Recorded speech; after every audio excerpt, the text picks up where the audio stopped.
चलिए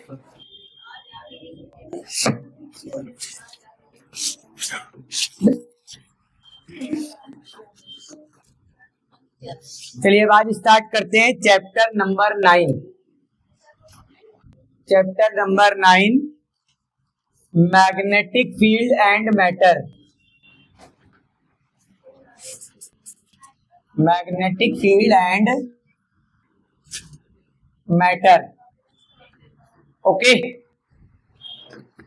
ये आपका चैप्टर नंबर 9 मैग्नेटिक फील्ड और मैग्नेट। ठीक, इसमें शुरुआत जो है वो सबसे बेसिक चीज मैग्नेटिक फील्ड क्या होती है। अभी तक हम लोगों ने चैप्टर 7 और 8 में करंट के चलने से मैग्नेटिक फील्ड के पैदा होने यानी प्रोड्यूस होने के प्रोसेस को समझा था, जिसमें मेन था Biot-Savart law, ampere circuital law, और ये सबको यूज करके हम लोगों ने क्या किया, इनकी एप्लीकेशंस करी, आर्टिकल्स किए, न्यूमेरिकल किया। फिर उसके बाद करंट कैरिंग लूप पर हम लोगों ने टॉर्क का डिस्कशन कर लिया। तो करंट वालों का सारा मामला हो गया क्लियर। अब बारी आ रही है असली के मैग्नेट की। ठीक है, अब इस चैप्टर में हम असली के मैग्नेट यानी कि जो रियलिटी में मैग्नेट होते हैं उनके बारे में पढ़ेंगे। ठीक है, तो इसमें बहुत सी बेसिक बातें हैं, ये जो आप लोगों को पता है सब क्लास 10 में पढ़ के आए हैं बस, लेकिन एक बार फिर से रिकैप कर लेते हैं। सबसे पहले बार मैग्नेट क्या होता है। बार मैग्नेट याद है भाई किसी को? बार मैग्नेट क्या होता है? क्या होता है? अगर एक रॉड टाइप का, रॉड शेप का मैग्नेट हो जिसमें एक नॉर्थ पोल हो और एक साउथ पोल हो, तो इसको बेटा क्या बोलते हैं? बार मैग्नेट बोलते हैं। इसके चारों तरफ क्या होती है? मैग्नेटिक फील्ड होती है, क्योंकि मैग्नेटिक फील्ड लाइंस ऐसे निकलती हैं और ऐसे घूम करके इसके अंदर आती हैं और ऐसे वापस यहाँ तक चली जाती हैं। इस तरीके से आपके एक क्लोज सर्किल बनाती हैं, एक क्लोज लूप बनाती हैं। ठीक है, यहां से निकलती हैं, वापस घूम के आ जाती हैं अंदर। ठीक, तो ये क्या होता है आपका बार मैग्नेट। और इस बार मैग्नेट की कुछ प्रॉपर्टीज हैं जो आप लोगों ने ऑलरेडी प्रीवियस क्लास में यानी 10th में पढ़ी हुई है। ठीक है, तो हेडिंग डाल लेंगे bar magnet properties. Bar magnet properties.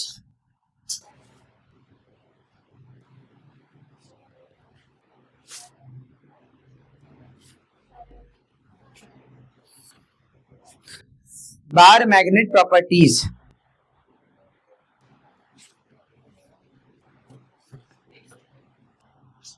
ठीक, अब बहुत सी छोटी छोटी बातें नहीं करेंगे भाई। देखिए, किसी बार मैग्नेट को अगर लोहे के ढेर के पास ले जाओ तो क्या होता है? लोहे के टुकड़े छोटे छोटे क्या होते हैं? बार मैग्नेट से चिपक जाते हैं। पोल्स के पास ज्यादा चिपकते हैं। पोल्स के पास ज्यादा चिपकते हैं क्योंकि पोल्स के पास फील्ड ज्यादा होती है, और बीच में थोड़े कम चिपकते हैं। ठीक है, बीच में थोड़े कम चिपकते हैं। ये कोई बहुत खास प्रॉपर्टी नहीं है, आपको जानकारी है। ठीक, एक प्रॉपर्टी आप ये लिख लीजिएगा कि बार मैग्नेट के अगर पीसेस करते हैं तो हमेशा नॉर्थ साउथ पोल बन जाता है। ठीक है, लिखिए लिखिए if bar magnet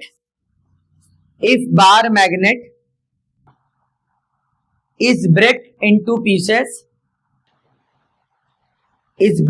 pieces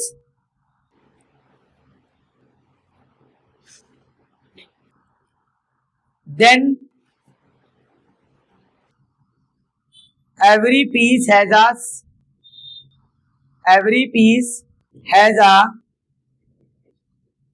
north and south pole. North and south pole. North and south pole. ठीक है, हर पीस का क्या होता है? एक नॉर्थ और साउथ पोल होता है। और दूसरा इंपॉर्टेंट पॉइंट, अगर हम कोई बार मैग्नेट फ्रीली लटका देते हैं, मतलब धागे से बांध के बार मैग्नेट लटका दें, तब क्या होगा? बार मैग्नेट हमेशा जो हमारा ज्योमेट्रिकल नॉर्थ साउथ होता है उस डायरेक्शन में आ जाता है। बार मैग्नेट हमेशा ज्योमेट्रिकल नॉर्थ साउथ डायरेक्शन में आ जाता है। ठीक है, एक पॉइंट ये भी लिख लो, freely suspended bar magnet, freely suspended bar magnet, freely suspended bar magnet always reside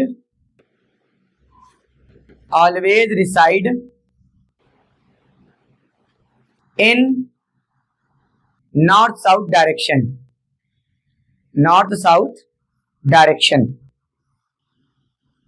always reside in north south direction. ठीक, ओके, दैट्स इट. अब हेडिंग डालेंगे magnetic field lines. Magnetic field lines, देखिए इस chapter को आप पूरा relate करके पढ़िएगा चैप्टर नंबर 1 से.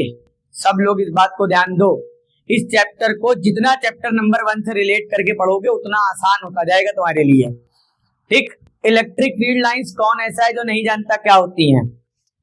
सब लोग जानते हैं इलेक्ट्रिक फील्ड लाइंस क्या होती हैं. ओके, इलेक्ट्रिक फील्ड लाइंस क्या होती थी? प्लस से निकलती थी, माइनस पे जाती थी. इलेक्ट्रिक फील्ड में स्मूथ कर्व या स्ट्रेट लाइंस होती थी, सब लोग जानते हैं. ऐसे ही मैग्नेटिक फील्ड में जब कर्व या लाइन ड्रॉ की जाती हैं जो मैग्नेटिक फील्ड की डायरेक्शन को उस इंस्टेंट पर या उस पॉइंट पर रिप्रेजेंट करें, उसको क्या बोलते हैं? Magnetic field lines. ओके, पूछा तो नहीं जाना चाहिए लेकिन पता तो होना चाहिए. ठीक है, तो लिख लीजिए फटाक से 2 लाइनें मैग्नेटिक फील्ड लाइंस. लिखिए magnetic field lines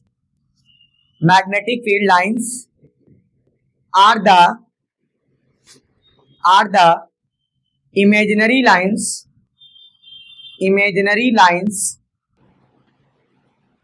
or curves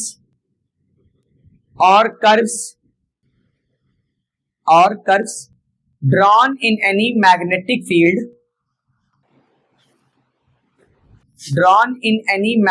field which represent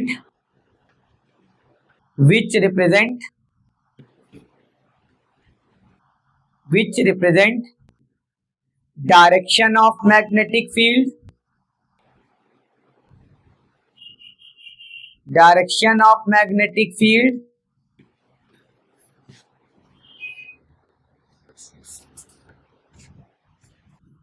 at any point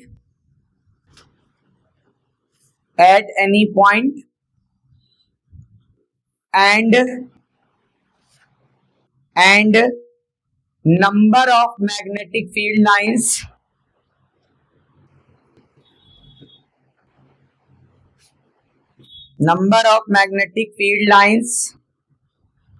passing perpendicularly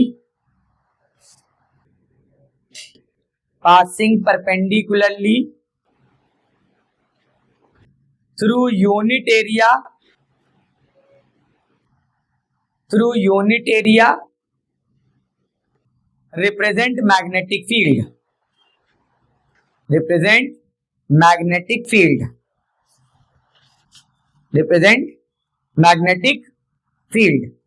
okay, अच्छा ये जो बाद वाला पॉइंट लिखवाया है इसको जरा सा रिलेट करिए इलेक्ट्रिक फील्ड से. क्या लिखवाया है? Number of magnetic field lines passing perpendicular from any area. ठीक है, परपेंडिकुलर थ्रू एनी एरिया या एनी पॉइंट रिप्रेजेंट क्या? Magnetic field. यही सेम चीज इलेक्ट्रिक फील्ड में भी तो कुछ था, याद है कुछ? इलेक्ट्रिक फील्ड लाइंस जो परपेंडिकुलर पास होती थी किसी सरफेस से उसको क्या बोलते थे? Electric flux. और इलेक्ट्रिक फ्लक्स में से जब एरिया को डिवाइड कर देते थे तो वो आ जाती थी इलेक्ट्रिक फील्ड. फाई बराबर ईए, फाई बराबर, ये फॉर्मूला था ना, phi is equal to E A electric field में, तो ई बराबर होता था फाई अपॉन ए. अब ये जो बाद वाला पॉइंट लिखाया है उसको अगर हमने यही तो लिखा है, बी बराबर क्या लिखा है? फाई अपॉन ए. मैग्नेटिक फील्ड लाइंस परपेंडिकुलर जो पास करेंगी उसको भी क्या बोलेंगे? Magnetic flux. और जब एरिया से डिवाइड हो जाएगा यानी पर यूनिट एरिया तो क्या बन जाएगा? फील्ड. क्या बन जाएगा? फील्ड. अच्छा, इलेक्ट्रिक फील्ड लाइंस की प्रॉपर्टीज थी कुछ थी. अच्छा, खास प्रॉपर्टी कौन सी थी?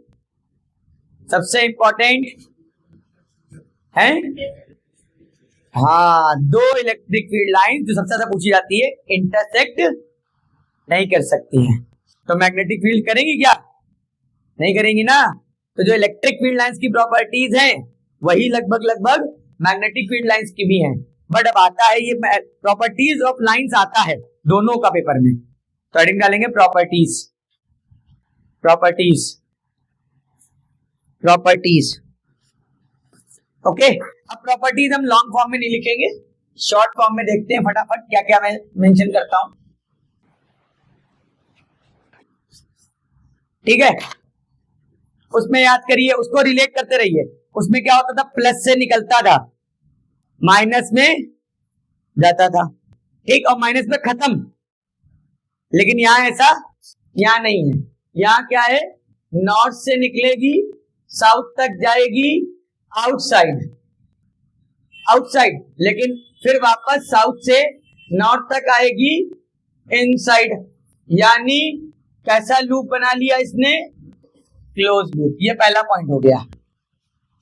अब ये पहला पॉइंट का स्टेटमेंट क्या लिखा हुआ है, मैग्नेटिक फील्ड, ठीक है, मैग्नेटिक फील्ड नॉर्थ पोल से निकल के साउथ पोल तक जाती है और मैग्नेट के अंदर नॉर्थ से साउथ से वापस नॉर्थ तक आती है, यानी कि ये क्लोज लूप बनाती है। पहला पॉइंट हो गया, नोट कर लो, बस ये इतना ही नोट कर लो। Okay,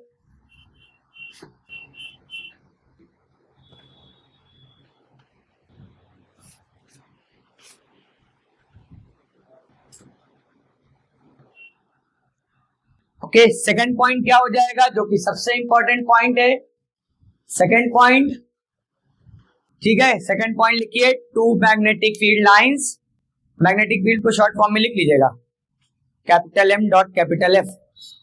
to magnetic field lines never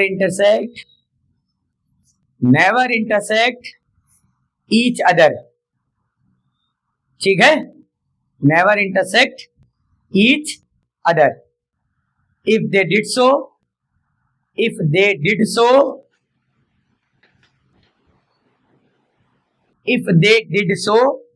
then at the point of intersection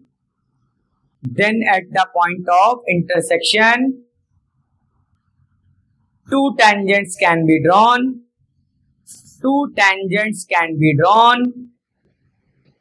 which represent two directions at one point which is impossible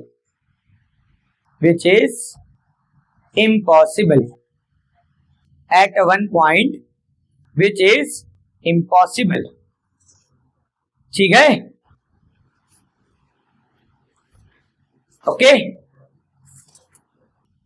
तो दो मैग्नेटिक फील्ड लाइंस करीब आ सकती हैं, चाहे जितने चाहे, लेकिन एक दूसरे को कभी भी कट नहीं कर सकती हैं, कभी भी कट नहीं कर सकती, ध्यान रखिएगा, ओके। लेकिन इंसान जो सबसे ज्यादा करीब होता है वही काटने के चक्कर में पकड़ रहता है, चाहे वो कोई भी हो। ये रियलिटी सारे रिश्तों की आजकल। अगर 10 आपके खास रिश्ते हैं तो सपोर्ट में है 2-3 और जड़े काटने में लगे हैं बचे हुए 7-8, और जो सामने से बहुत अच्छा लग रहा है वो सबसे ज्यादा बेकार। इन लोग से सजिए काटते नहीं किसी को भाई, अपने अपने रास्ते काम कर रहे हैं। चलिए नेक्स्ट पॉइंट, ठीक है, next point, closeness of field lines represent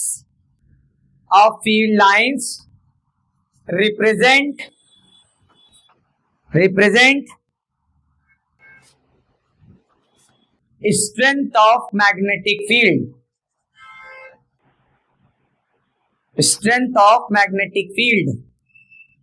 अब ये लाइन हमने थोड़ी सी ट्विस्ट करके लिखी हुई है, closeness of magnetic field lines represent strength of magnetic field, मतलब जितनी ज्यादा क्लोज उतनी ज्यादा स्ट्रॉन्ग, जितनी कम क्लोज उतनी कम स्ट्रॉन्ग। इसका मतलब ये है, हमने स्टेटमेंट पूरा खोल के नहीं लिखा, ये हम ऑलरेडी वहां लिख चुके हैं कि जितनी ज्यादा इलेक्ट्रिक फील्ड लाइंस पास होती हैं उतना ही दोनों के क्या कहते हैं उनके बीच में फोर्स या मैग्नेटिक इलेक्ट्रिक फील्ड क्या होती है ज्यादा। वैसे ही जब पास मैग्नेटिक फील्ड लाइंस होती हैं तो फोर्स क्या होती है या फील्ड क्या होती है, ज्यादा। अच्छा, पास कहां पर होगी, अगर ये बार मैग्नेट है, सपोज दैट ये बार मैग्नेट है, तो कहां पे पास होंगी, यहां पर यूं, यूं ऐसे कर करके पास पास, लेकिन जब यहाँ जाती है तो ये ऐसे दूर होती जाती है, ये ऐसे दूर होती जाती है, यानी ब्रॉड ऑन पोजीशन में बढ़ते जाओगे कम होती जाएंगी, और एंड ऑन में पास पास क्या होगी, बहुत ज्यादा होती जाती है। ऐसे इधर से निकलेगी और ऐसे ही एक टाइम ऐसा आएगा, ये कट गई, ऐसे कटेंगी नहीं, बहुत करीब आ जाएंगे लेकिन कटेंगे नहीं।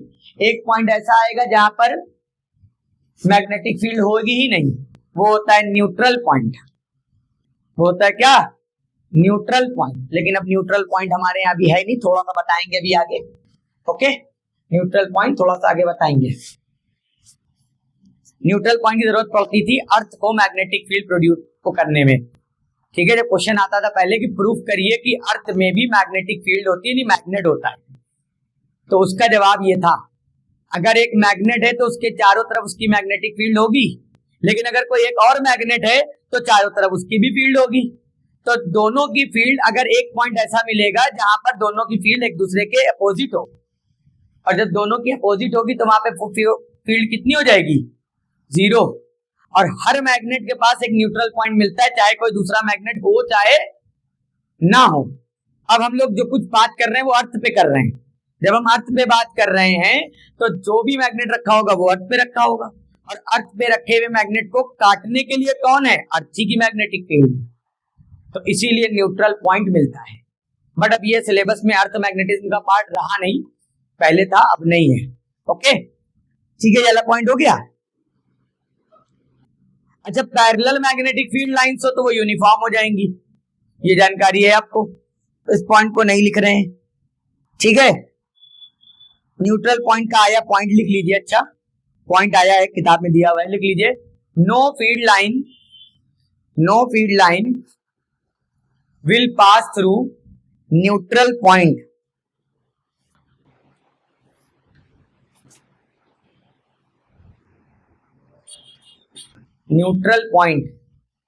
कोई भी फील्ड लाइन न्यूट्रल पॉइंट से पास नहीं होती है।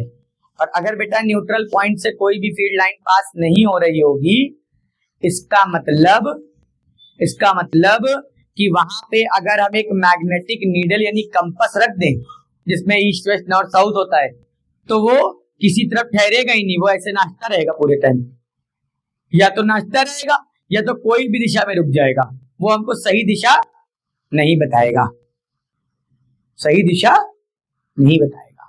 ओके, सही डायरेक्शन नहीं बताएगा। तो अगर तुमसे सवाल आ जाए कि न्यूट्रल पॉइंट पे अगर कोई मैग्नेटिक नीडल रखें तो उसकी डायरेक्शन क्या होगी, ऑप्शन है नॉर्थ साउथ, ऑप्शन है ईस्ट वेस्ट, ठीक है, ऑप्शन है नॉर्थ वेस्ट, ऑप्शन है कोई भी डायरेक्शन, क्योंकि कुछ भी हो सकता है उसमें से, जहां वो ठहर जाए, ठीक है, और ऐसे करके हिलाओगे फिर घूम जाएगा। ठीक, चलिए और अगला,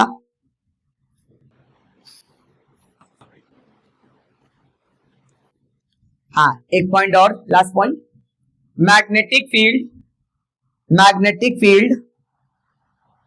tries to contract lengthwise,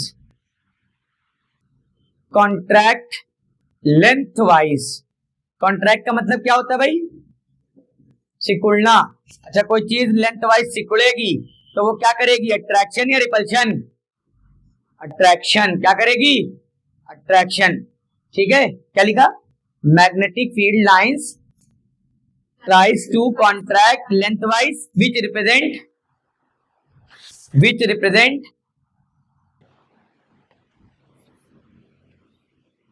attraction। ठीक है, अब नेक्स्ट पॉइंट इसका अपोजिट लिखिए, magnetic field lines tries to expand, contract की जगह क्या हो जाएगा, expand. Okay, magnetic field lines क्या करती हैं, एक्सपैंड करती हैं, विच रिप्रेजेंट्स, क्या रिप्रेजेंट करेगा वो, रिपल्शन। क्या करेगा भाई, रिपल्शन।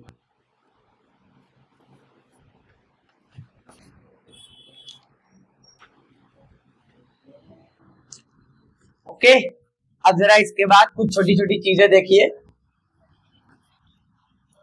ठीक है। सबसे पहली चीज पोल्स, ठीक है, पोल्स ऐसे ही बस डायग्राम बना लेना। पोल्स क्या होते हैं? मैग्नेट में साइड साइड में, ठीक है, जो स्ट्रेंथ होती है इसको हम लोग क्या बोलते हैं? पोल्स बोलते हैं। क्या बोलते हैं? पोल्स। मैग्नेट के कॉर्नर्स को क्या बोला जाता है? पोल्स। दूसरा होता है आपके मैग्नेटिक एक्सिस। क्या होता है? Magnetic axis. मैग्नेटिक एक्सिस ये होती है नॉर्थ और साउथ पोल को मिलाने वाली लाइन। ये होती मैग्नेटिक एक्सिस। नॉर्थ और साउथ पोल को जो मिलाने वाली एक्सिस है, जो मिलाने वाली लाइन है, ठीक, या कह सकते हैं इनसे गुजरने वाली जो एक्सिस है वो क्या होती है? Magnetic axis. ये क्या है भाई? ये है आपका मैग्नेटिक एक्सिस। अच्छा, इसके परपेंडिकुलर कोई लाइन खींच लें तो इसको बोलते हैं मैग्नेटिक इक्वेटर। क्या बोलते हैं? Magnetic equator. अच्छा, अब इधर देखें, ये अगर ऐसा मैग्नेट है यू शेप का, ऐसे आपका यू शेप का मैग्नेट है, यूं, ये नॉर्थ है, ये साउथ है, ये पॉइंट्स मान लिए पोल्स हैं, ठीक है, तो इनको ऐसे लाइन मिला रही है, देखिए यूं करके, तो ये भी क्या है आपका? Magnetic axis. क्या है भाई? Magnetic axis. ठीक, अब पूरी लाइन है ना, ये पूरा क्या कहलाएगा? एक्सिस। एक चीज इसी में और समझ लीजिए, जो सिर्फ यहां से यहां तक की जो डिस्टेंस होगी, या यहां से यहां तक की जो डिस्टेंस होगी, ये डिस्टेंस कहलाती है मैग्नेटिक लेंथ। क्या कहलाती है? Magnetic length. क्या बोलते हैं इसको? Magnetic length. मतलब पोल को मिलाने वाली, एक पोल से दूसरे पोल तक की जो लेंथ है वो मैग्नेटिक लेंथ, और उस लेंथ की जो पूरी एक्सिस है वो मैग्नेटिक एक्सिस। ओके, ये बना लीजिए बस इसी में ऐसे ही।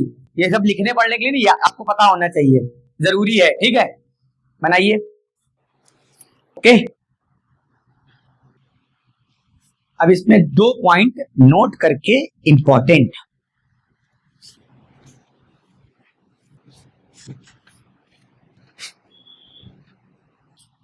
तब कर दें।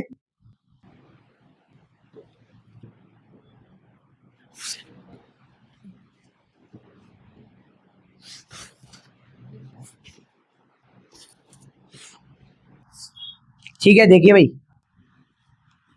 ये नोट करके बड़े इंपॉर्टेंट पॉइंट है, याद रखिएगा। ये देखिए, जो पोल्स होते हैं ना वो मैग्नेट के एकदम कॉर्नर पे नहीं होते हैं। सपोज कर लो ये मैग्नेट है, ये मैग्नेट है, बार मैग्नेट, तो पोल्स जो है ये एकदम, ये नहीं है कि यहां और यहां मिलेंगे। पोल्स थोड़ा सा यहां से अंदर होते हैं, हल्का सा अंदर होते हैं पोल्स बार मैग्नेट के लिए। तो पोल से पोल तक की डिस्टेंस क्या है? Magnetic length. क्या है भाई? Magnetic length. और जो इसकी पूरी लेंथ है वो है आपके ज्योमेट्रिकल लेंथ। क्या है? Geometrical length. तो अगर आपसे सवाल पूछा जाए, सुन लीजिए, फॉर बार मैग्नेट के लिए, ठीक है, बार मैग्नेट के लिए मैग्नेटिक लेंथ और ज्योमेट्रिकल लेंथ, इन दोनों का रेशियो पूछ ले सवाल में, तो आप याद रखना 0.84 होता है। ठीक है, क्या होता है? 0.84। और अगर इसी तरीके से सेमी सर्कुलर मैग्नेट की बात कर ले, सेमी सर्कुलर मैग्नेट मतलब ऐसे, ये आधा मैग्नेट, ये आधा सर्किल, ये वाला नॉर्थ है और ये वाला साउथ है, तब इसके केस में क्या होता है? Magnetic length upon geometrical length. ये स्टेटमेंट वाइज क्वेश्चन बनेगा, इससे भी क्या बन सकता है मैं बताता हूं। देखो, अगर ये सेमी सर्कुलर है तो यहां से यहां तक अगर इसकी रेडियस कैपिटल आर है तो ये भी आर होगा, यानी यहां से यहां तक पूरी दूरी कितनी हो जाएगी, और यहां से यहां तक ज्योमेट्रिकल लेंथ कितनी हो जाएगी, आधा सर्किल पाई आर होता है। आर और आर क्या हो गया, कट गया, क्या बचा 2 अपॉन पाई, क्या बचा भाई 2 अपॉन पाई, ठीक है 2 अपॉन पाई। अच्छा अब जरा इन दोनों फॉर्मूलों को देख लो बेटा, ये 0.84 1 से छोटा, ये 2 अपॉन पाई, ये 2 है, पाई है 3.14, ये भी 1 से छोटा। इसका मतलब magnetic length upon geometrical length में मैग्नेटिक लेंथ हमेशा ज्योमेट्रिकल लेंथ से क्या होगी, ये स्टेटमेंट वाला क्वेश्चन है, स्टेटमेंट वाला, जैसा कि अब एनसीईआरटी पूछते हैं कि इसमें से सही स्टेटमेंट कौन सा है, समझ रहे हो, सही स्टेटमेंट कौन सा है। तो मैग्नेटिक लेंथ ज्योमेट्रिकल लेंथ से क्या होती है, कम होती है, मैग्नेटिक लेंथ ज्योमेट्रिकल लेंथ से क्या होती है, कम होती है।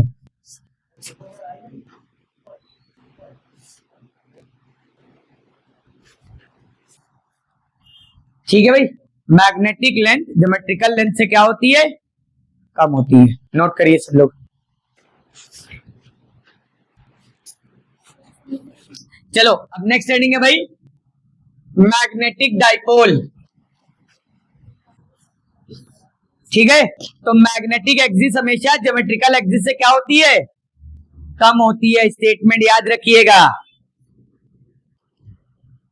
मैग्नेटिक डाइपोल, इलेक्ट्रिक डाइपोल याद है, बताओ क्या था,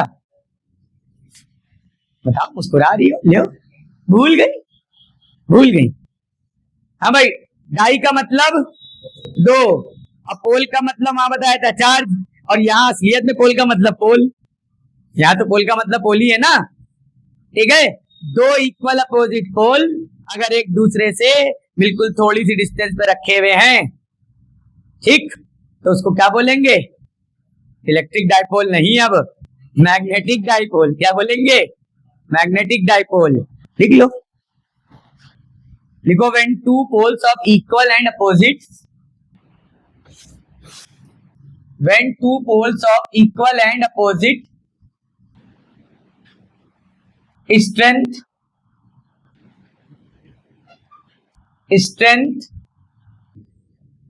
are placed at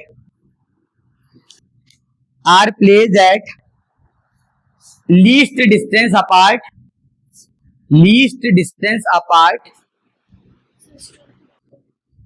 are placed at least distance apart, then system is known as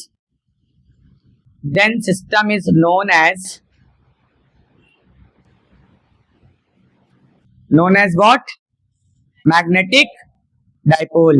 okay, ये देखिए फिगर है मैग्नेटिक डाइपोल का, मैग्नेटिक डाइपोल m -m और 2l, ठीक है। अब आपको लगा होगा सर वही नॉर्थ साउथ बनाएंगे, वो बना सकते हैं, वो एग्जांपल इसका ही है। बार मैग्नेट या कोई भी मैग्नेट हमेशा डाइपोल ही होता है। देखिए मैग्नेट अगर है तो वो हमेशा डाइपोल ही होगा, क्योंकि अकेला पोल कभी मैग्नेट में नहीं रहता है, ठीक है, अकेला पोल कभी भी मैग्नेट में नहीं रहता है, ठीक है, ये ध्यान रखिएगा। अगर वो मैग्नेट है तो वो डाइपोल ही होगा। अब आ जाइए मैग्नेट, अब जैसे इलेक्ट्रिक डाइपोल में एक इंपॉर्टेंट प्रॉपर्टी थी इलेक्ट्रिक डाइपोल मोमेंट, वैसे ही मैग्नेटिक डाइपोल में भी एक प्रॉपर्टी है, क्या, मैग्नेटिक डाइपोल मोमेंट, जो कि गैल्वेनोमीटर वाले चैप्टर में ऑलरेडी एक बार पढ़ाई जा चुकी है। कैपिटल M बराबर NIA पढ़ाया था, मैग्नेटिक मूवमेंट या मैग्नेटिक डाइपोल मूवमेंट NIA, लेकिन वो किसके टर्म में था, वो करंट कैरिंग लूप के लिए था। अब यहाँ हम क्या पढ़ रहे हैं, बार मैग्नेट पढ़ रहे हैं, तो अब हम बार मैग्नेट के लिए देखेंगे, ठीक है। देखिए भाई, now magnetic dipole moment, magnetic dipole moment of bar magnet oblique magnetic dipole, bar magnet या मैग्नेटिक डाइपोल का डाइपोल मोमेंट क्या फॉर्मूला था, Q × 2L, तो यहां पर क्या हो जाएगा भाई, capital M is equal to M into 2L। अच्छा, कैपिटल P वेक्टर होता था तो M भी क्या होगा, वेक्टर होगा। इसको वेक्टर में लिखें, in vector capital M is equal to M into 2L vector, position vector होता है, ठीक है। अच्छा, P की डायरेक्शन होती थी, क्या होती थी, P की डायरेक्शन, डाइपोल मोमेंट की डायरेक्शन माइनस Q से प्लस Q, और इसकी क्या हो जाएगी, माइनस M2 प्लस M। अच्छा, और एक बात सुन लो, बार मैग्नेट में प्लस M नॉर्थ को बोला जाता है क्योंकि नॉर्थ से लाइन निकलती है, और माइनस M साउथ को बोला जाता है, यानी कि साउथ टू नॉर्थ डायरेक्शन होती है डाइपोल मोमेंट की, क्या होती है, south to north. Note it, ठीक है। और यूनिट तो वहीं से निकलेगी, यूनिट क्या थी, एम्पियर मीटर स्क्वायर, क्या थी, एम्पियर मीटर स्क्वायर।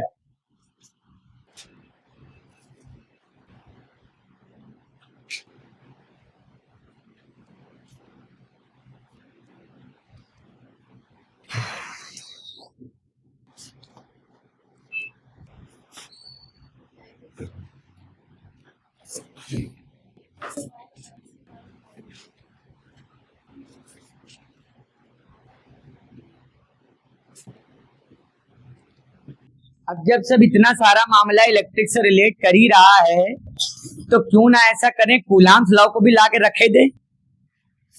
शुरुआत तो हुई थी उसी से ना। वैसे कूलाम्स लॉ हमारे यहाँ कह नहीं सकते हैं कुछ भी सिलेबस में है कि नहीं है, क्योंकि जब जो नई भी चीज होती है वो भी आ जाती है। बोर्ड का तो अपना मसला है, ठीक है। बच्चों को धोखा देना सब कोई कर रहे हैं, सब तक तो भाई बच्चे सबसे पहले तो खुद को धोखा दे रहे हैं, इसके बाद कहीं ना कहीं घर वालों को भी दे रहे हैं, ठीक है। जो नहीं बन सकते हैं घर वाले उनको भी दे रहे हैं, फिर उसके बाद बच्चा कुचा सरकार भी धोखा दे रही है, आयोग तो दे ही रहा है सारे पेपर वाला, ठीक है। तो कुछ भी हो सकता है, ठीक है। वो बात सच हो रही है धीरे धीरे करके कि कांटों का रास्ता है। देखिए लाठी में कीले लगा के मारी गई थी, कांटों का रास्ता है कि नहीं है, मतलब कह रहे हैं। चलिए नोट कर लिया, ये नोट कर लिया। अब जहां इतना खर्चा हो ही गया है तो एक कूलाम्स लॉ को भी इसको हम बता ही देते हैं, बताने में क्या जा रहा है, ठीक है। आपका अपना हमारा favourite coulombs law of magnetism, okay. जमा के कोई मसला नहीं है, बस वही चीज सेम डायग्राम में डाल दिया।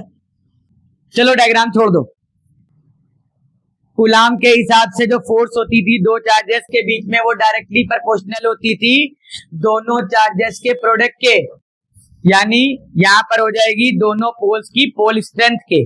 ये अच्छा एम क्या होता है, पोल स्ट्रेंथ, क्या होता है, पोल स्ट्रेंथ। और इनवर्सली प्रोपोर्शनल होती थी दोनों के बीच की डिस्टेंस के।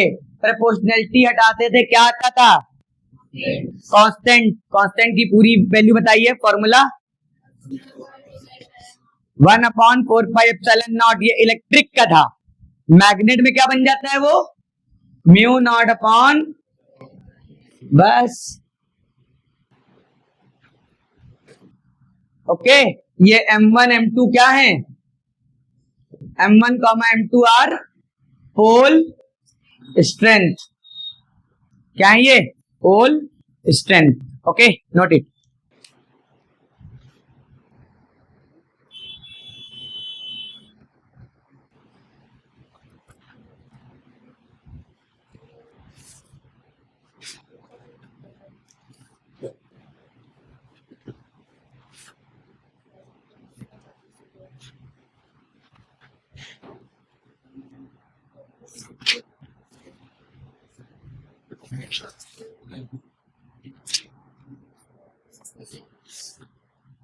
Okay, done done. Next heading. अब जब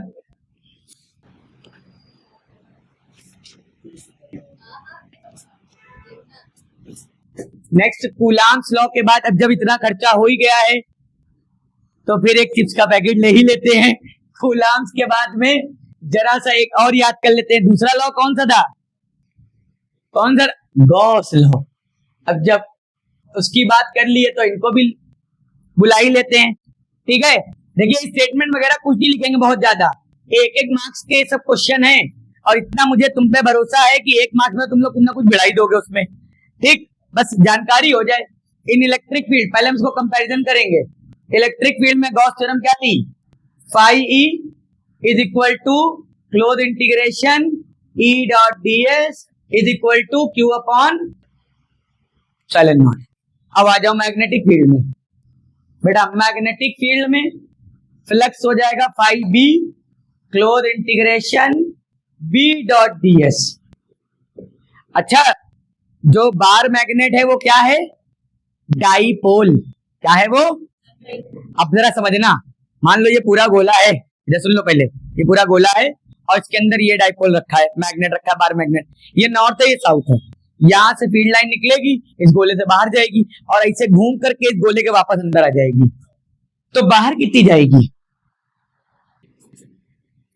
बताओ? यहां से फील्ड लाइन निकली, ऐसे गई, घूम करके वापस ऐसे अंदर आ गई। क्योंकि इसको अकेला तो रख नहीं पाओगे, नहीं, इसको टुकड़ा करके नॉर्थ अंदर रख दिया, साउथ बाहर रख दिया, ऐसा तो होगा नहीं।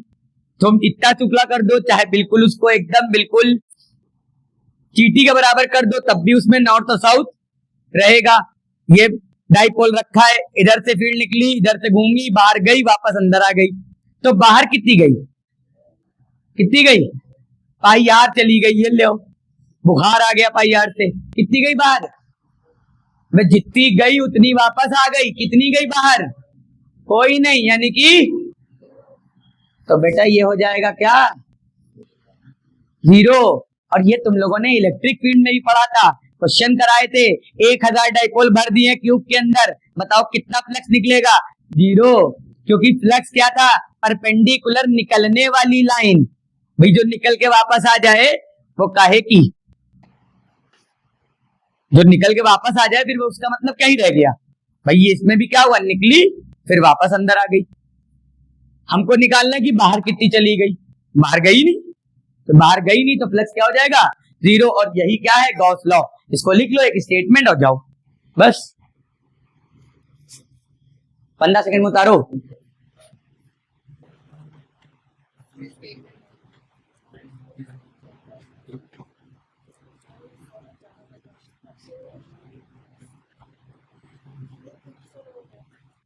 हो गया?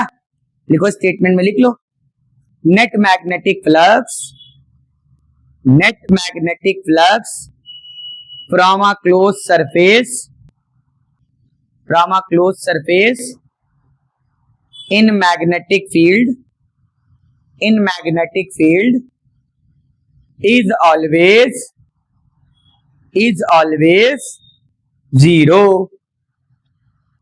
is always 0. This is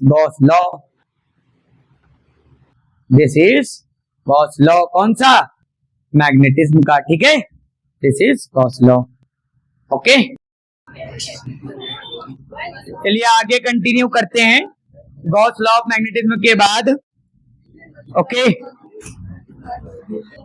heading डालेंगे torque on a bar magnet.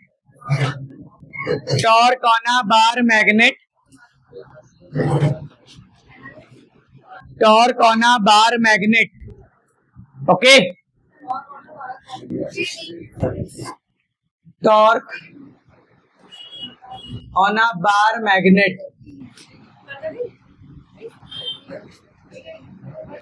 In uniform magnetic field. Bar magnet के ऊपर, ठीक है, बार मैग्नेट भी लिख के दे सकते हैं और मैग्नेटिक डाइपोल भी लिख के दे सकते हैं। मैग्नेटिक डाइपोल के ऊपर टॉर्क निकालना है। हम लोगों ने लास्ट क्लास में निकाला था, लास्ट चैप्टर में निकाला था, किस पे? Torque on a current carrying loop, tau बराबर NIAB साइन थीटा, और फिर NIA को हम लोगों ने M लिखा था, मैग्नेटिक डाइपोल मोमेंट, टाउ बराबर MB साइन थीटा। वही आएगा, कोई चेंज हो जाएगा क्या? कुछ भी फॉर्मूले में चेंज होगा? नहीं होगा। अब इसका डेरिवेशन तो बिल्कुल आपके चैप्टर 1 की तरीके है। देखिए भाई, ये हम लोगों ने ले ली एक मैग्नेटिक फील्ड, ध्यान से देखिएगा, मैग्नेटिक फील्ड। फिर क्या करते थे? मैग्नेटिक फील्ड में एक डाइपोल रखते थे, ठीक है? मैग्नेटिक फील्ड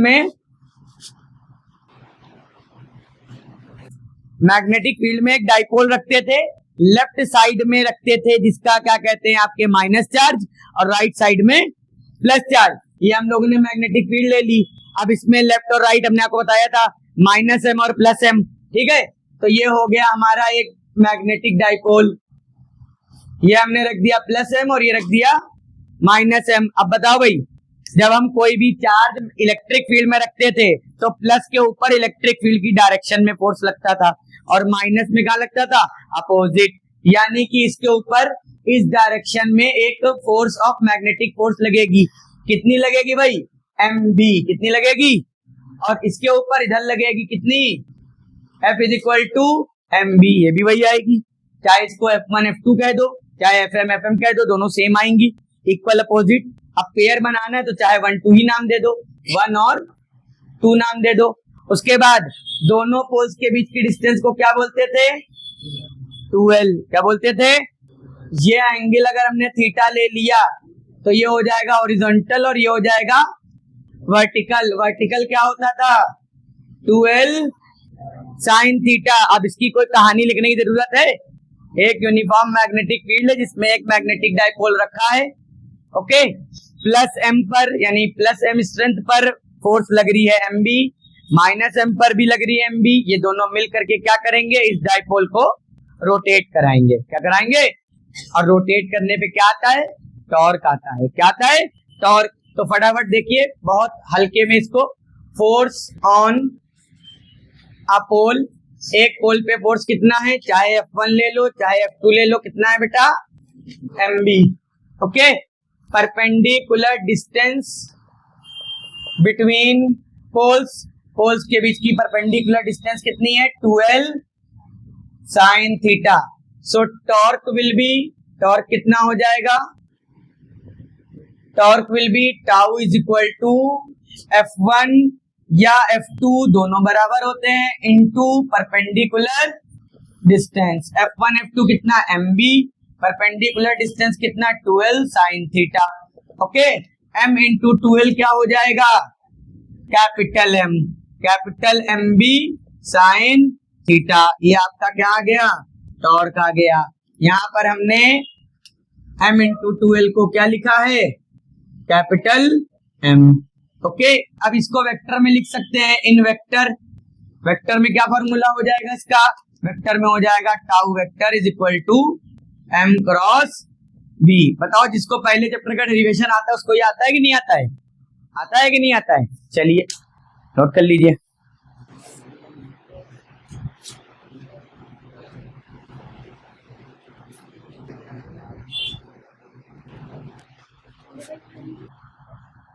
चलिए अब नेक्स्ट हेडिंग डालेंगे, work done in rotating bar magnet और magnetic dipole. Work done in rotating bar magnet और मैग्नेटिक डाइपोल एंड, हम इसमें 2 हेडिंग निपटाएंगे, एंड पोटेंशियल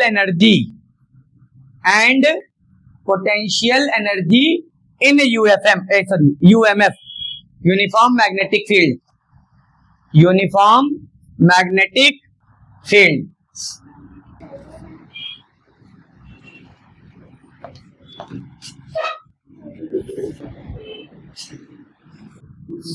चलिए एक बार फिर से हम लोग इस चैप्टर को रिकैप करते हैं। देखिए, जब डाइपोल को घुमाते थे तो उसका वर्क डन होता था W is equal to PE cos theta 1 minus cos theta 2 होता था भाई।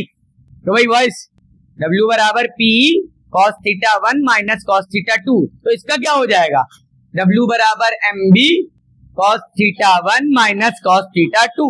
फिर उसके बाद हमने पोटेंशियल एनर्जी क्या बताई थी, पोटेंशियल एनर्जी बताई थी अगर किसी डाइपोल को फील्ड में 90 डिग्री से थीटा घुमाया जाए, कहां से घुमाया जाए 90 डिग्री से, कहां थीटा तक, तो जो वर्क करना पड़ता है वो वर्क क्या कहलाता है पोटेंशियल एनर्जी। तो ऑब्वियस सी बात है वर्क तो फिर निकालना पड़ेगा, तो काहे दो बार करें, एक ही में निपटा लेते हैं इसको।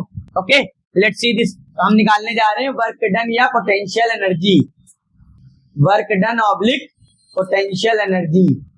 ओके तो देखिए इधर इसमें कुछ डायग्राम नहीं बनाना, बस वैसे ही शुरू करेंगे झूठ से। क्या लिखा है ये, वी नो दैट, लेकिन अभी ये जानते हैं tau torque acting on a dipole, tau बराबर क्या था mb sine theta, equation number 1। भाई रोटेट करने के लिए रोटेशनल वर्क चाहिए होता है, और रोटेशनल वर्क का क्या फॉर्मूला होता है,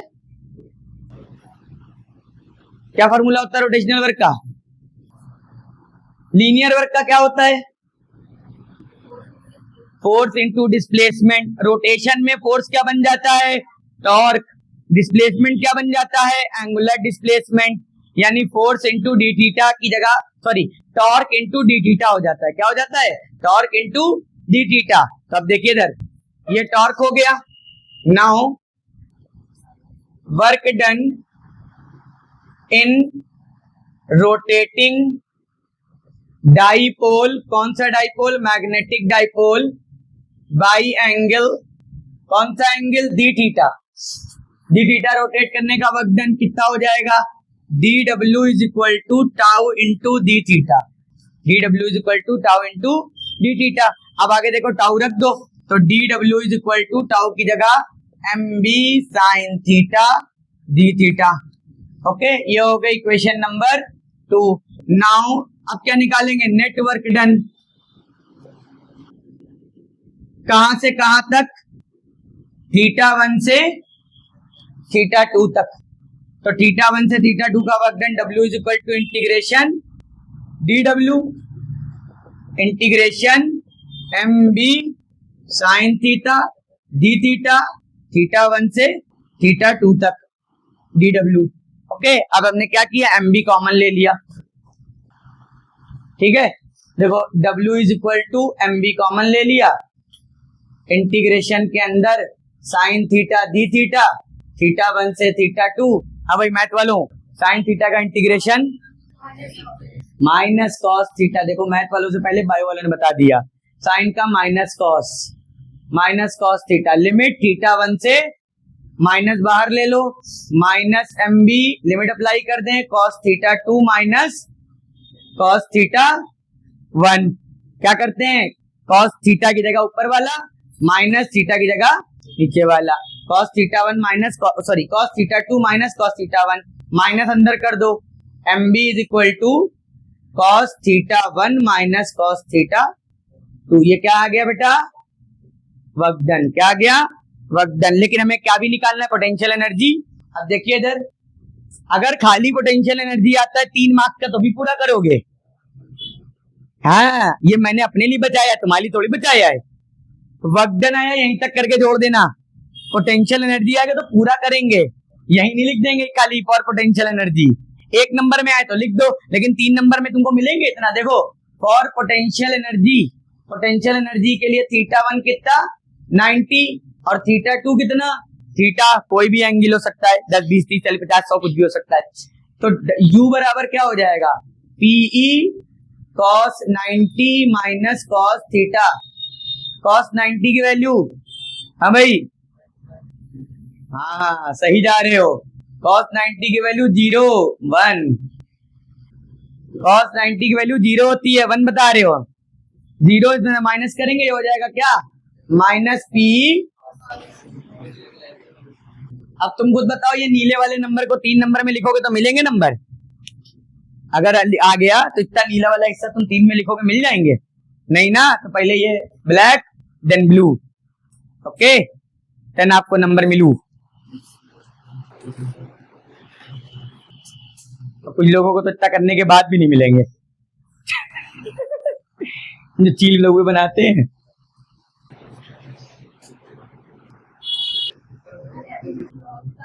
अच्छा, इसको लिखने के बाद एक चीज आप लोग सब लोग ध्यान दे लें इधर, एवरीवन।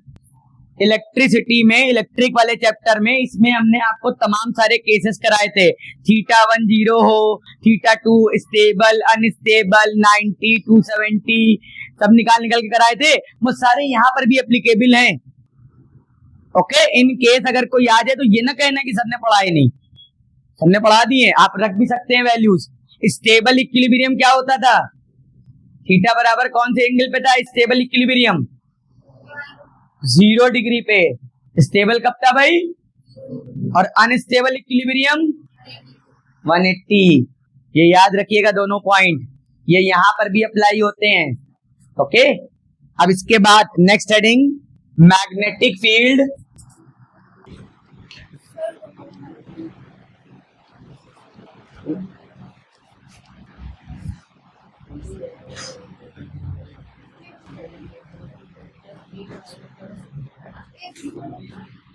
बातें करो।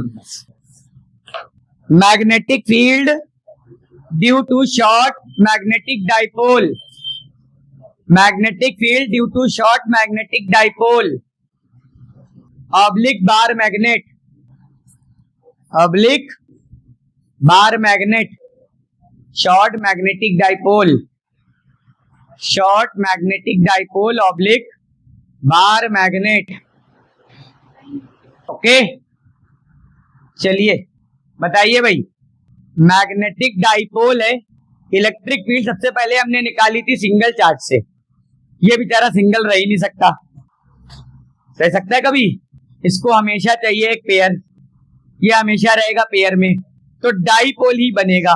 उसके अलावा कोई ऑप्शन ही नहीं है, इसके अलावा कोई ऑप्शन ही नहीं है। तो इलेक्ट्रिक फील्ड तो तमाम सारे केसेस में निकली थी, सिंगल चार्ज, डाइपोल, और जब आगे पढ़ेंगे तो क्वाड्रूपोल, ऑक्टापोल भी आएगा, 4 चार्ज, 8 चार्ज। अभी हम बात करें चलिए क्लास 12 की, तो लाइन चार्ज, शीट, ये सब चीजें इसमें नहीं बन पाएंगी। तो इसमें सिर्फ और सिर्फ मैग्नेटिक फील्ड हमको क्या पढ़नी है? डाइपोल की वजह से। और डाइपोल में कितने केसेस थे? कितने केसेस थे? 2 केसेस। डाइपोल में कितने केसेस थे? 2। कौन कौन सा? एक्सियल और equatorial end non broad on. तो इसमें भी क्या होंगे? 2 हो जाएंगे। ठीक है, तो मेन हेडिंग क्या है? Magnetic field due to bar magnet, bar magnet की मैग्नेटिक फील्ड। इसमें पहला हमारा केस है एक्सियल, ऑब्लिक एंड ऑन। अच्छा, एक बात बताएं बहुत अच्छी सी, उसमें डेरिवेशन था पूरा, R minus L R plus L R square minus L square, R छोड़ दिया था। इसमें सिर्फ रिजल्ट है, इसमें सिर्फ रिजल्ट है। तो बेटा ये हमारा डाइपोल हो गया।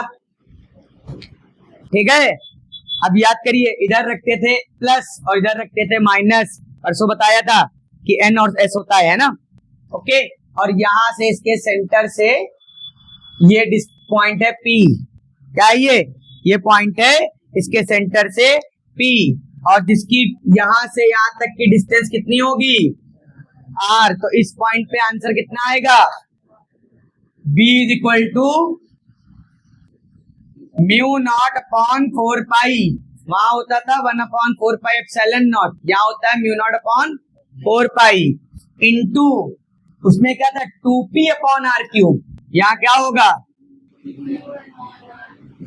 2m upon are cube. Vector में भी लिख सकते हैं, क्योंकि इस कंडीशन में इलेक्ट्रिक फील्ड और m की डायरेक्शन, सॉरी मैग्नेटिक फील्ड और m की डायरेक्शन सेम आएगी। m की डायरेक्शन क्या होती थी? South to north. डायरेक्शन देख लीजिए, m की क्या होती है?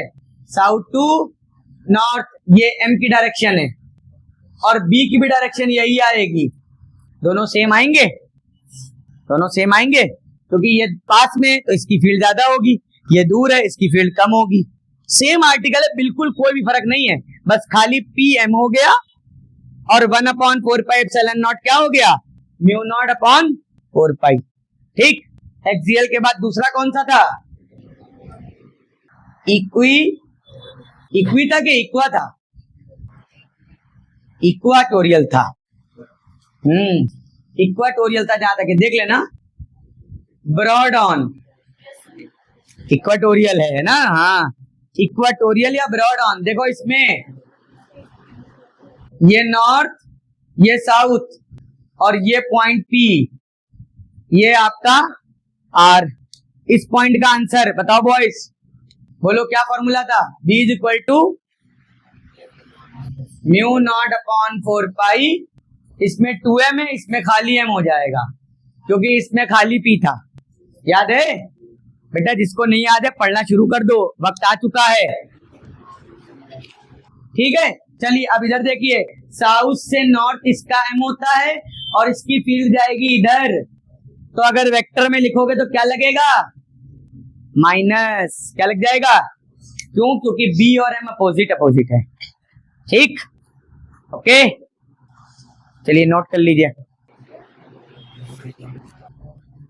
हाँ भाई, इस चैप्टर की लास्ट हेडिंग डालिए, हेडिंग डालिए, bar magnet as equivalent solenoid.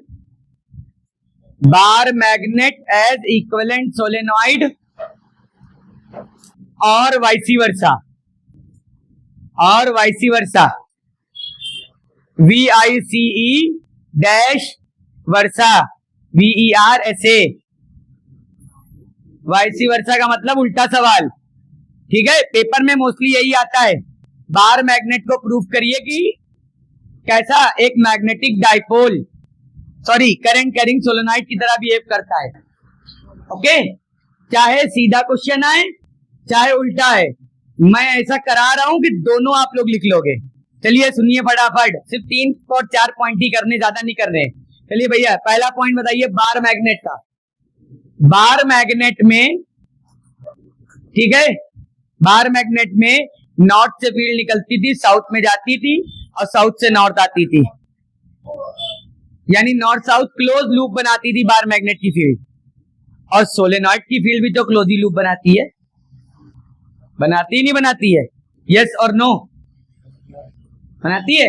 अच्छा, किसी बार मैग्नेट को, सुन लो पहले सारे पॉइंट, किसी बार मैग्नेट को अगर लटकाओ फ्रीली तो क्या होता था? वो नॉर्थ साउथ अपने आप आ जाता था। तो इसी तरीके से करंट सोलेनॉइड को भी लटकाओ तो वो भी क्या होता है? नॉर्थ साउथ आ जाता है। बार मैग्नेट को बार मैग्नेट के पास ले जाओ तो अट्रैक्ट या रिपल करता है। इसका मतलब उसके अंदर पोल्स पाए जा रहे हैं, नॉर्थ से नॉर्थ रिपल हो रहा है और साउथ से नॉर्थ अट्रैक्ट हो रहा है। यही काम सोलेनॉइड भी करता है। अब अगर हमसे कोई पूछे तो यही पॉइंट्स हम लिख नहीं पाएंगे क्या? इतने काबिल नहीं है कि नहीं है? 2 नंबर में 3-4 पॉइंट लिख देंगे, बस हो गया।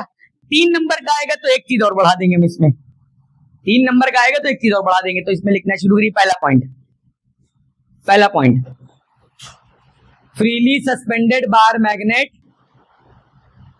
फ्रीली सस्पेंडेड बार मैग्नेट, इसको इंपॉर्टेंट मार्क कर लो, ये कभी कभी आ जाता है। Freely suspended bar magnet and current carrying coil,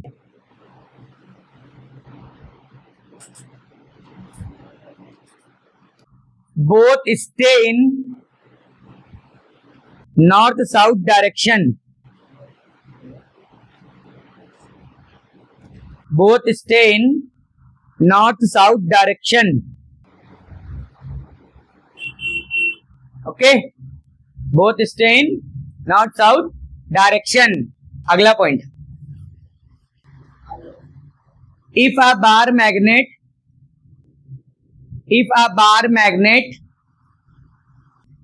come closer to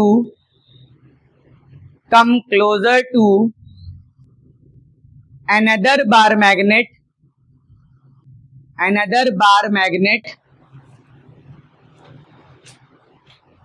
then it attracts or repel,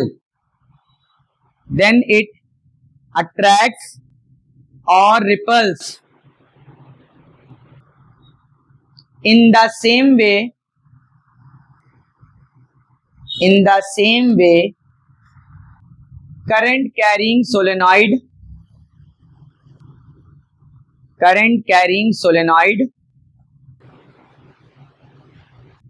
also attracts और रिपल्स। सोलेनॉइड्स कर लो, एस लगा दो तो 2 हो जाएंगे ना।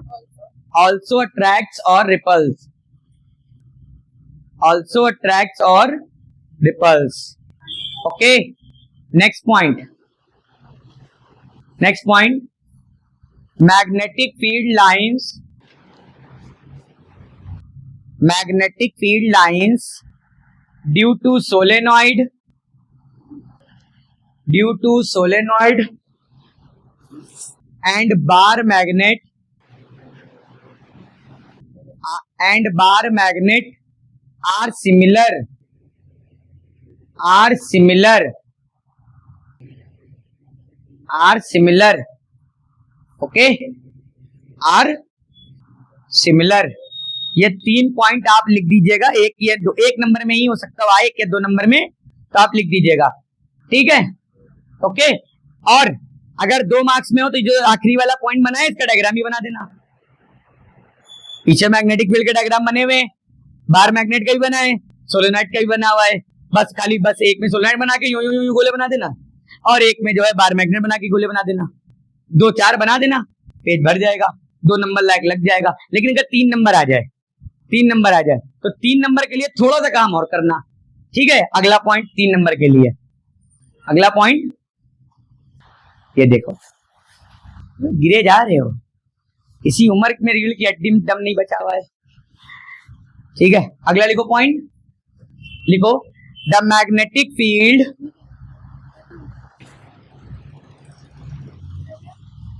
The magnetic field due to bar magnet, due to bar magnet at axial point, at axial point will B,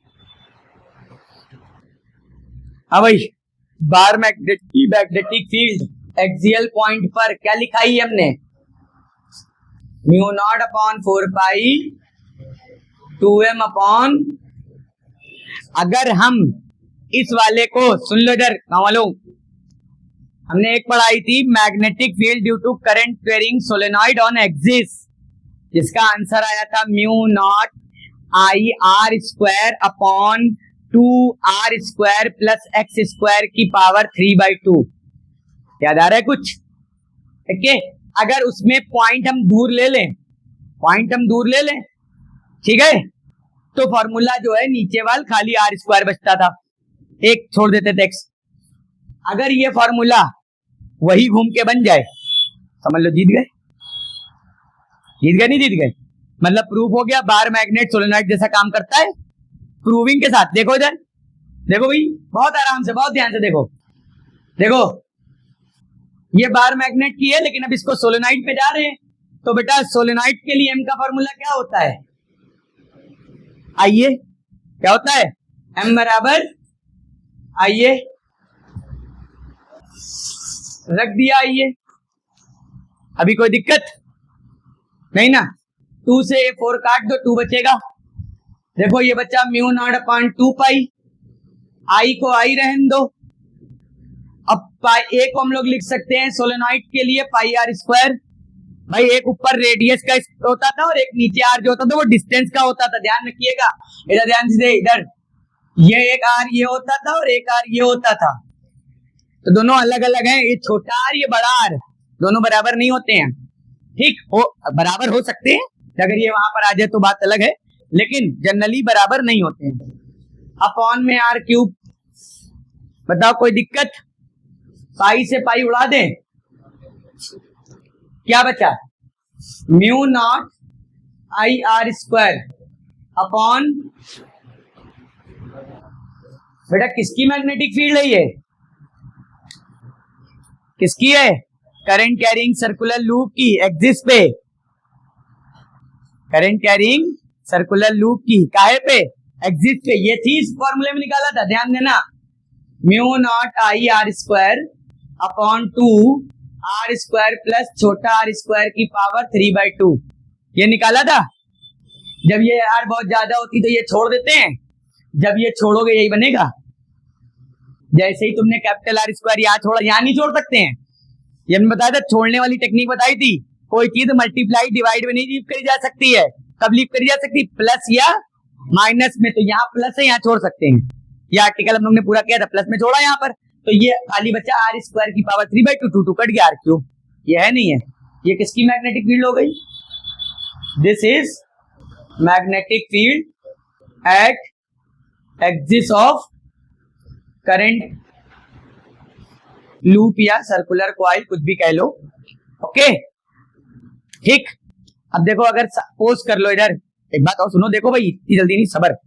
अगर suppose कर लो कि क्वेश्चन उल्टा आ गया कि प्रूव करिए सोलेनॉइड बार मैग्नेट ऐसा बिहेव करता है, इस आर्टिकल को नीचे से ऊपर ले जाओ। देखो सोलेनॉइड की magnetic field we know that, इसके ऊपर पाई से मल्टीप्लाई डिवाइड किया, I into pi R square, A को ए लिख दिया, आई ए अपॉन 2 पाई होगा, 2 से मल्टीप्लाई डिवाइड किया, ठीक है, क्या बन गया? 2m upon are cube. मतलब जो ऊपर से नीचे आने में काटा है वो नीचे से ऊपर आने में मल्टीप्लाई करते जाओ, समझे? अगर तुमसे कहते सोलेनॉइड बार मैग्नेट जैसा बिहेव करता है तो इससे उड़ा के ये ले जाओ, और बार मैग्नेट सोलेनॉइड करता है तो उससे लेकर के ये ले आओ। अब पॉइंट्स तो यही चल जाएंगे, कोई पॉइंट में फर्क है? कोई पॉइंट में फर्क है? And that is, I think so, that is all about the chapter. ये पूरा चैप्टर हो गया खत्म। ओके